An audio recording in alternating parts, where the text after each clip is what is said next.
Hello, everyone, and welcome to another reading of the Psalms. Super excited about coming forward tonight with the reading. As with anything, if you guys find my content relevant, if you think it's insightful, if you find it necessary, please subscribe, please click like, and please share.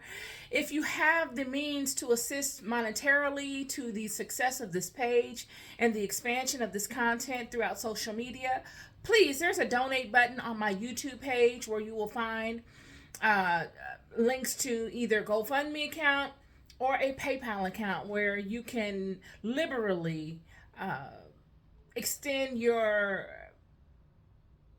blessings of resources to this page in the attempt to broadcast this word across social media.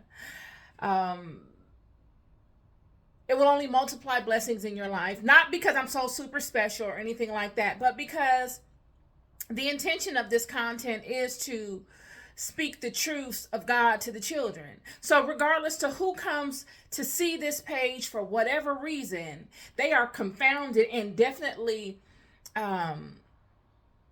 bombarded with the revelation of God. So whatever their intention was in coming over here, all they're going to hear about is the glory of God within them all day and all night. So I ask that if you find this worthy of your resources, that you please donate so that we can extend this knowledge across many other channels and verticals. All right, so let's go forward with the Bible study today. I was busy doing some stuff, making some product, and I said, let me get this Bible study done because I know I had been starting a little bit later in the evening, and I noticed that in uploading this video, it takes a long time, so it doesn't upload until late, and I'm on Pacific time, and excuse me, I know many of you all are on Mountain and Eastern time, so it is probably going to be downloaded or uploaded after 10 or 11 that time, so I decided to come on a little earlier. But anyway, we're going to be reading out of one of my favorite Psalms today, y'all. I had a really interesting day today. Interesting. But my life is interesting in general. But today was very interesting because it was a revelatory day. Something that I had seen in a vision came to pass today. And God always speaks through me through visions. And it was just interesting. It was very interesting. And I'm still looking for God to show me the truth of the situation, even though I have an abundance of knowledge on it. But I'm looking to see deeper into it because it's very interesting. But the spirit and the events that unfolded today brought me back to one of my favorite Psalms that I adore out of the entire book, and it's Psalm 40. And I'd like to share it with you guys today. So here we go. Psalm 40. I'm going to read the whole psalm. This is to the chief musician, a psalm of David. So this is a psalm of David. I waited patiently for the Lord, and he inclined unto me and heard my cry. He brought me up also out of a horrible pit, out of the miry clay, and set my feet upon a rock, and established my goings. And he hath put a new song in my mouth, even praise unto our God. Many shall see it and fear, and shall trust in the Lord. Blessed is the man that maketh the Lord his trust, and respecteth not the proud, nor such as turn aside to lies. Many, O Lord, my God, are thy wonderful works which thou hast done, and thy thoughts which are to us ward. They cannot be reckoned up in order unto thee. If I would declare and speak of them, they are more than can be numbered. Sacrifice and offering thou didst not desire. Mine ears hast thou opened. Burnt offering and sin offering hast thou not required. Then said I, Lo, I come. In the volume of the book it is written of me. I delight to do thy will, O my God. Yea, thy law is within my heart. I have preached righteousness in the great congregation. Lo, I have not refrained my lips. O Lord, thou knowest. I have not hid thy righteousness within my heart. I have declared thy faithfulness and thy salvation. I have not concealed thy loving kindness and thy truth from the great congregation. Withhold not thou tender mercies from me, O Lord. Let thy loving kindness and thy truth continually preserve me. For innumerable evils have compassed me about. My iniquities have taken hold upon me so that I am not able to look up. They are more than the hairs of my head, therefore my heart faileth me. Be pleased, O Lord, to deliver me, O Lord. Make haste to help me. Let them be ashamed and confounded together that seek after my soul to destroy it. Let them be driven backward and put to shame that wish me evil. Let them be desolate for a reward of their shame that say unto me, Aha, aha. Let all those that seek thee rejoice and be glad in thee. Let such as love thy salvation say continually, The Lord be magnified. But I am poor and needy, yet the Lord thinketh upon me. Thou art my help and my deliverer. Make no tarrying, O my God. Y'all, that's my favorite psalm. Okay, that's number one on the list. And I'd like to get into that. I really want to give you some background to that and as to why I love this psalm so much. It was a time in my life when I was learning myself. I was young. I've always been ambitious. I've always been a go-getter. But I didn't have the experience. I had role models in my life, my dad and different mentors in business that I admired that took me under their wing and taught me things. But I just didn't have my own way. I didn't know enough about myself. I had no experience coming in and out of things. I really didn't know God as much as I do now. So I was in a learning phase. I was in a highly moldable phase. And it was a very scary and a very unstable place. I think we all are at that place one time or another in our lives when we're younger or, I don't know. I don't want to put an age on it, but we all experience that space where we don't know, yet we have the fire within us to want to achieve. We know we deserve it. We know we can get it. We know we can obtain it. We know we're qualified. We know we are worthy. Yet we look around us and we just don't have either the resources to make it happen. We don't have the knowledge as to how to go about actually making it happen and minimizing some of the mistakes and time wasters that are prevalent upon the path when you don't have a mentor or a guide. And so we just kind of wander around and we kind of mimic other people. We do what other people do to try to find our way. So there's a lot of trial and error. And that was the time of my life. I was in a trial and error time of my life. And I would see people around me that were my age that looked like they were actually obtaining it. And I was just like, well, what am I doing wrong? Because when you're in those spaces in life, it's not like somebody says, oh, girl, this is how I did it. It's not like they do that. They hoard the information and they act like they just have some superpower that they were born with, and this is how they were able to accomplish it. And most times, they don't even have it. They're not even living to that expectation that you expect them to be living at. It's all smoke and mirrors. So you're being sold on a concept. You're being sold on a projection. And you're beating yourself up because you're not able to maintain that level of projection. And you're spending all your time and you're taking all these chances to obtain that level of success or what looks like success that someone else is projecting. And it takes time in life for you to figure that out. It takes time for you to get to know you and to really get your bearings and yourself acquainted with yourself by way of experiences.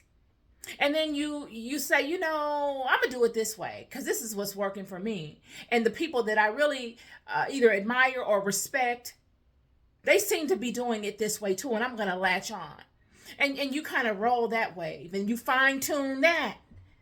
And you take things from that and leave things that don't serve you, and you keep doing things of that nature. But that's only if you gravitate towards those circles. If you never gravitate towards those circles, you will be limited to the perspectives of all of those people that are just doing the perception thing. just making it look like it's something, and it really ain't nothing. This psalm was where I was. I grew up in the 80s. It was a lot going on. Everybody was had some sort of material wealth. It was a lot going on in the 80s, and I grew up in that era. So I did all the stuff that girls do to compete in that era. So you can have the nice bag, and you got the nice car, and you got the nice clothes, and your hair is always done, and all that kind of stuff. I wanted to have the nice office at the nice accounting firm, even if it was just a reception or administrative assistant job. I wanted it. Making good money, and I can go to lunch and go to happy hour and spend all of my money looking the part, living paycheck to paycheck, even though I was making great money, because I wanted to, all I knew was perception, even though I wasn't raised in that. But that was a phase I had to go in and out of on my journey. Until I got to a point where I was burnt out. I was burnt completely out from it. Like, okay, I'm tired of having to make it look like I got the right guy and we're in the right relationship and he's coming home to me every night and we're in this happy, loving thing. I'm tired of always being out drinking and hanging. I know where all the hot spots are in LA or Hollywood, OC. Yet, I'm living paycheck to paycheck with this fabulous job. I'm coming to work tired as I don't know what because I'm completely hungover. Because my social life is the main priority. I have no spiritual backing because I'm not giving God any of my time like I normally would. Because the attention is constant struggle between the attention of men, the attention of friends, and competing with friends, and trying to keep this job so I can keep all of this stuff going. Because if I don't have the money to sustain myself, the guys aren't going to like me, and my friends are going to talk about me. When God was the source of it all. I can recall times before I had my job, my dream job. It wasn't my dream job, but it was my really good job. Before I got that job, I was always blessed with really good jobs. But before I got that stable, consistent job that I was able to stay at for almost 10 years, I remember praying and aligning myself closely to God. And then I got blessed with the job. And I remember not even having a car, and I'd have to ride the bus to training for the job. And I remember being on the bus reading my Bible. I had one of the little pocket Bibles.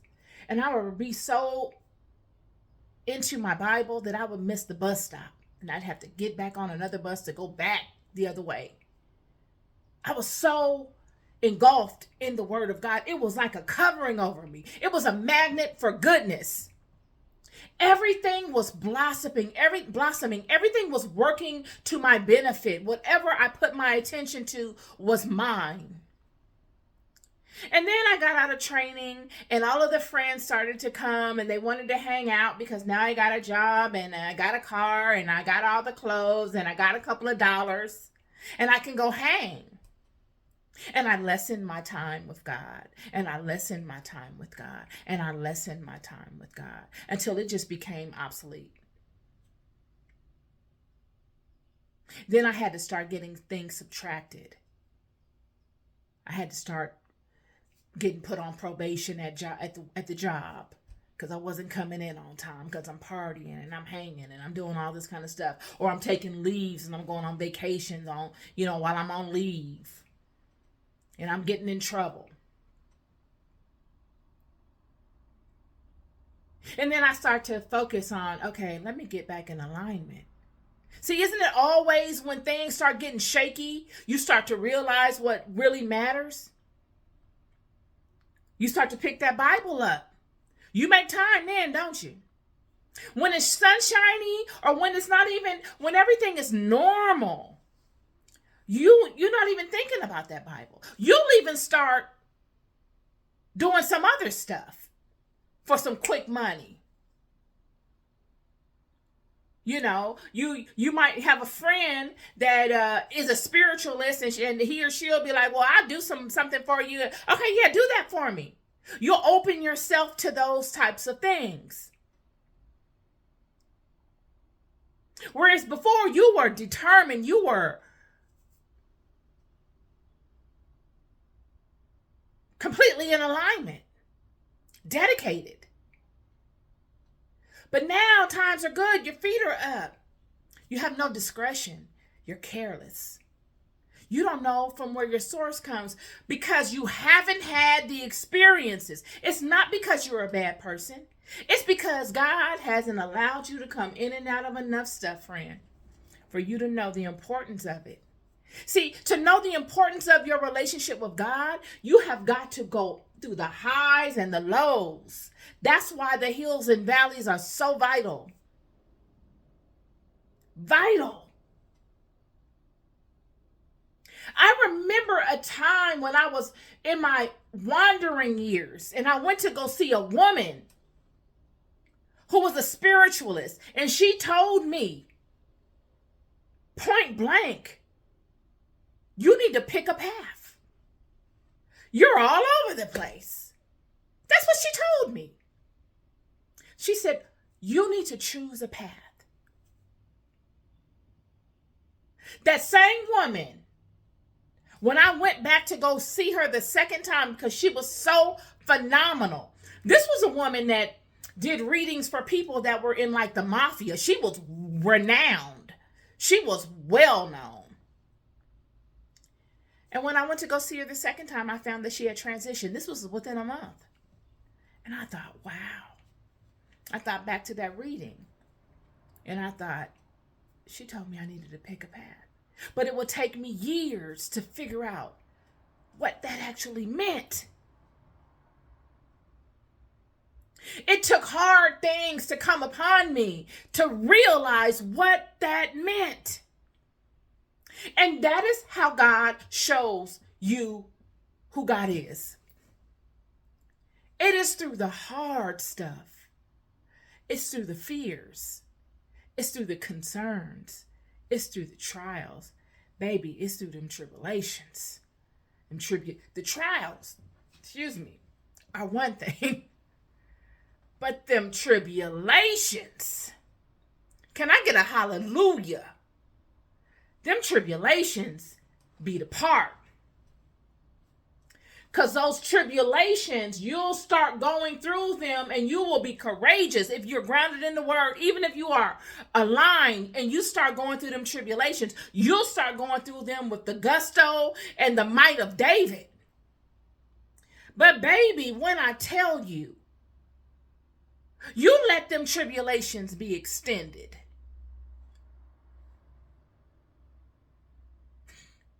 It'll take you full circle. That thing that you started out in with the might of David and the knowing of God, you'll get mid-cycle and you'll be scared, confused, doubtful, depressed. Because it's extended. The fleshly part of you will kick in after a while.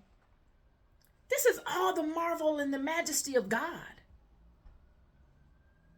I chose this text today because many of you, especially you younger people, I'm a hustler. I'm a get it out the mud kind of girl. I'm a great person to know because I've done a lot of stuff. I'm not the type of person that sits up and reads and ear hustles. That ain't me. I'm not the kind of girl that sits up under you and tries to be cool with you so I can eat off of your plate. That is absolutely not me. I'm the figure it out, try my hand at it, pray on it.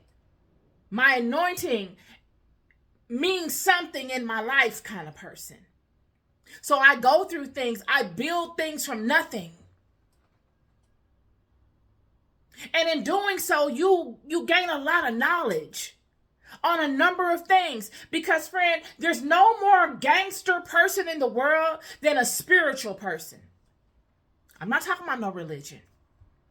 A spiritual person that can create something from nothing and lean completely on the God within them to make it manifest, to provide them the guts to get it going and the guts to stick with it and the guts to see it through.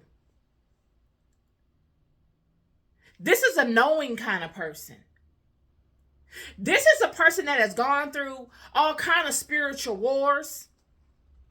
You can't sneak up on this person and attack them in the alley. You're not going to be able to do that. Because throughout their journeys, they have learned themselves and they have been able to tap into other aspects of themselves. They can hear it before it comes. They can see it before it manifests. So all the antics of the enemy, they probably already experienced or something similar to them. So here you come with this low-level nonsense, this elementary school BS, this ridiculously low self-esteem mentality, looking to thwart whatever it is that they got going on. Like, why? Why would you do that? This text speaks to that. I waited patiently for the Lord, and he inclined unto me, and he heard my cry. He brought me up also out of a horrible pit, out of the miry clay. Set my feet upon a rock and established my goings. This is somebody that's been through the mud. They know what it feels like to be disrespected. They know what it feels like to be counted out. They know what it feels like to be underestimated, disregarded. And they don't let none of it bother them because they stand in a knowing. See, I'm trying to get this part communicated. There are some things in life that you have to earn by experience. Everything in life you got to get from experience. Anything outside of that is fake. It's a paper tiger. It's fake. It doesn't mean anything. It's that perception thing that I was talking about in the beginning. You look the part. You drive in the car and it looks like that's you look like what you are projecting. You look successful in some way. And it's not even a fake it till you make it thing. Because you're not even faking it till you make it. You're just faking it. You have no goal in mind as to why you're doing all of this stuff. You don't have a plan in place as to what you're doing, why you're doing it, and what you're looking to gain from it. You're just looking to make people believe you got something that you don't. And anybody that comes upon you that really is about it, they may not even have the material items you have. You will either judge them, and I'm going to have to use a word, friend, that I think we use too much, but I'm going to have to use it. Or you will hate on them.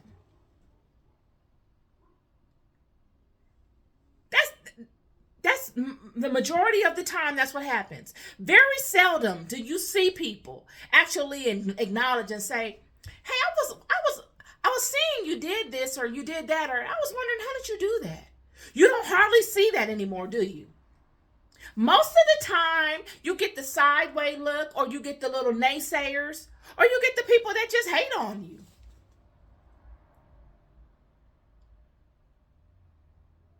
Not knowing all that you went through to get anything. Everything you got was out the mud. all of your jobs, all of your businesses, all of your esteem, all of your self-worth, you got out the mud.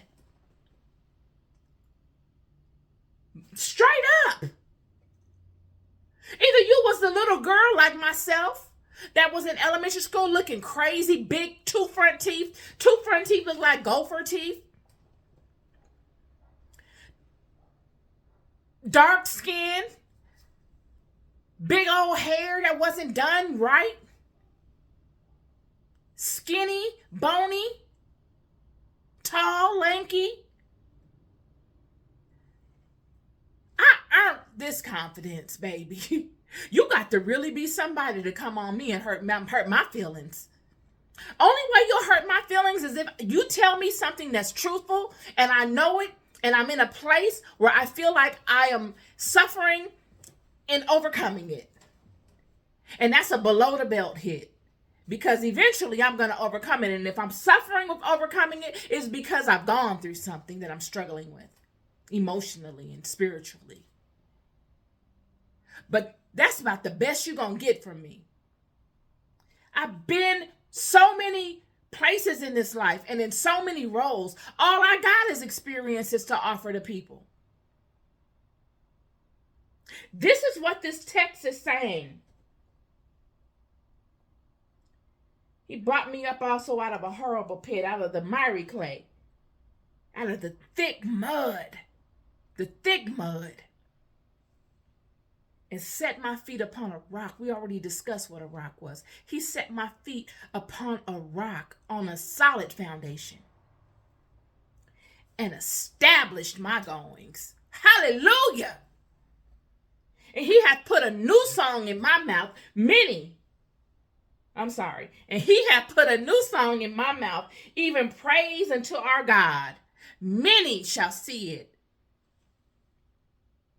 and fear and shall trust in the Lord.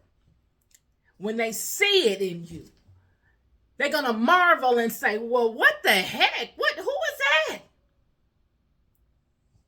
And they're going to say, that ain't nothing but God. That's not for attention. That's not to make me feel like they're better than me. That is a testimony. That is God.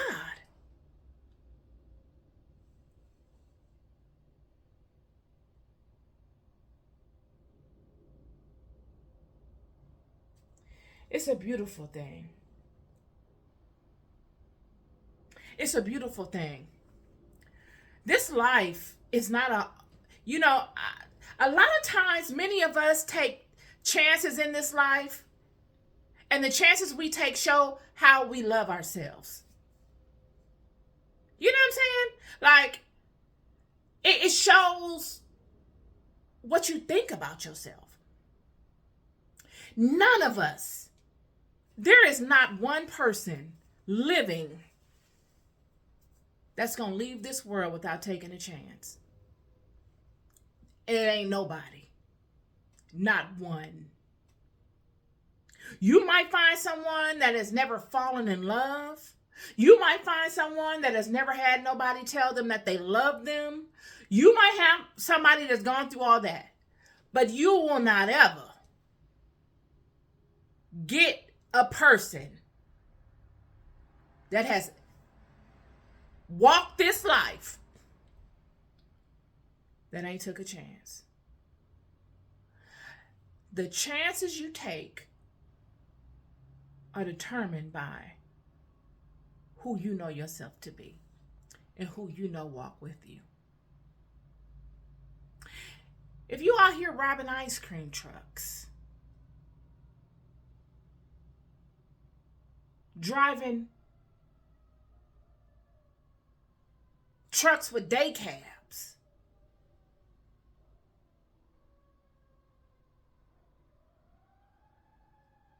you can't tell me that you really, really, really out here loving yourself, friend. That same ice cream, that same crime, it's theft. No matter how you cut it.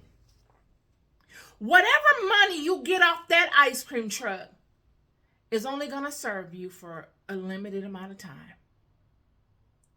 You're going to be back at point A real quick, fooling around with that ice cream truck. Yet the probability of you getting caught is a little higher. I don't know. I never stole. I'm not a thief, so I don't know. But I never stole from the ice cream truck. But let's use another analogy. Let's stick to the ice cream truck. You stole something from the ice cream truck. You're probably going to be back and having no money within a couple of days or a day. You're not going to have enough money to invest into anything substantial, anything that can give you a return. It's just going to fill your immediate need. Get you some registration on your car, maybe. Pay your phone bill. Something like that. If it'll do that. Yet the crime carries the same sentence as if you doing something that will actually get you set up right. It shows me how you like you. It shows me what you think about yourself. That man that's driving that ice cream truck has a right to defend himself if you come upon him. He can take your life from you. All from a couple of bucks off an ice cream truck. This is where we at here. Many of us are out here taking chances on things that will never serve us, that will keep us in the same situations, that will have you end up in worse situations, coming back with less in a repetitive cycle.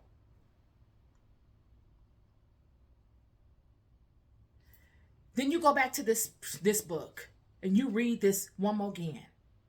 And you say, I waited patiently for the Lord,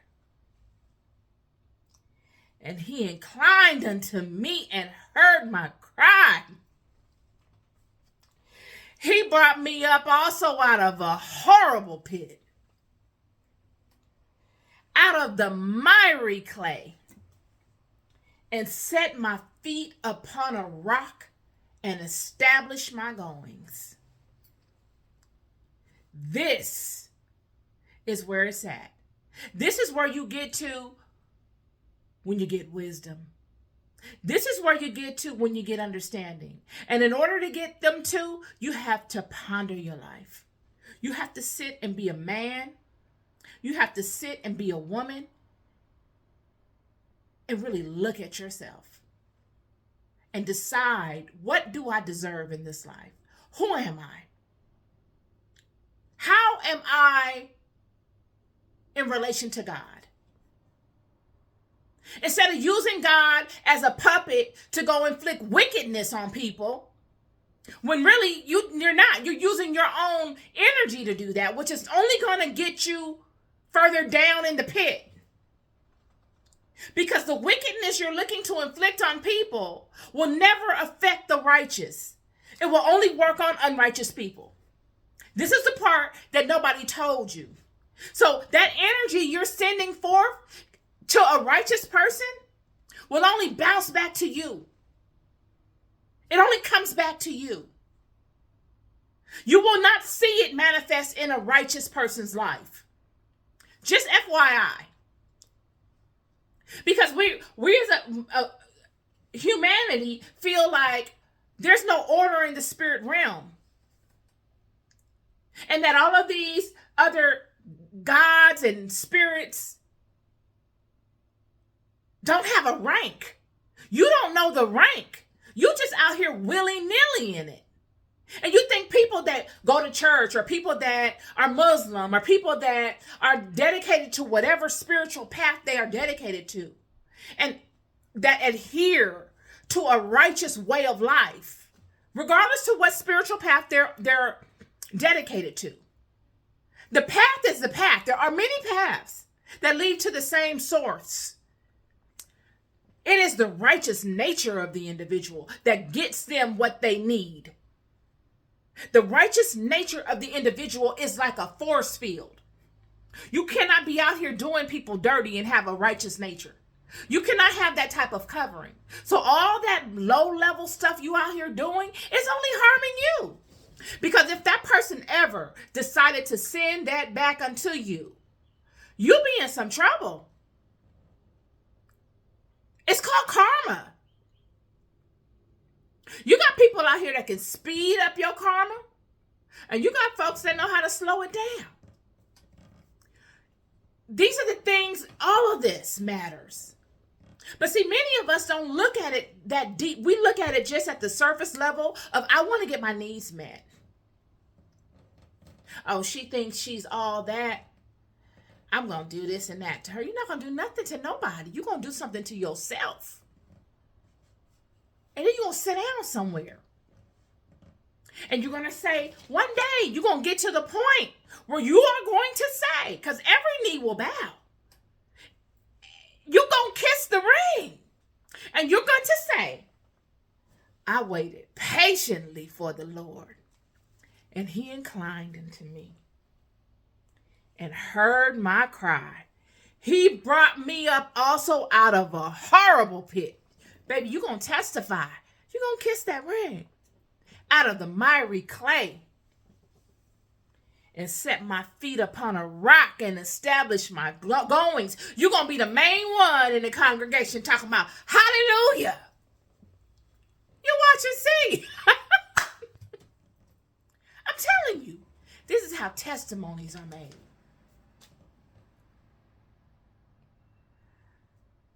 This was on my spirit today. Be mindful of what you do in this life. It all matters. Stop working evil against people. Get out of that. This is why the world was destroyed. Could you imagine if everybody around you worked evil? Just everywhere. This was the problem. Everybody knew how to effectively work evil. And there were very few righteous around. So everybody that was working evil was catching hands. So you got people catching hands left and right. Because it wasn't many that were not righteous. There were not many that were righteous and exempt from being affected by it. It was a cold place up in here. And we're getting back to that. It's getting there. It matters how you conduct yourself. It matters what you do with your life. There is a method to this madness. I just wanted to come on and tell y'all that today. What you do in this world shows how much you love yourself. Period. If you crawling up in people's houses and doing all this kind of stuff, it just shows how you love yourself, and you will meet the result of that. That's on you. You can't be mad at nobody because of it. You chose that path. You get what comes from that. And some folks will make sure you get it. See God. It doesn't make you weak. It makes you strong. It doesn't make you a little boy. It makes you a man. It makes you a champion. It doesn't make you a little girl. It makes you a queen. It makes you a woman. This matrix have you thinking it's the other way. But it'll take you time and experiences and time and experiences and time and experiences for you to realize it. And then you will come forward brand new, saying, I waited patiently for the Lord, and he inclined unto me and heard my cry. He brought me up also out of a horrible pit, out of the miry clay, and set my feet upon a rock and established my goings. And he had put a new song in my mouth, even praise unto our God. Many shall see it and shall fear and shall trust in the Lord. You're loved more than you'll ever know. I never stop telling you. Be good to yourselves and be good to each other. Peace and love.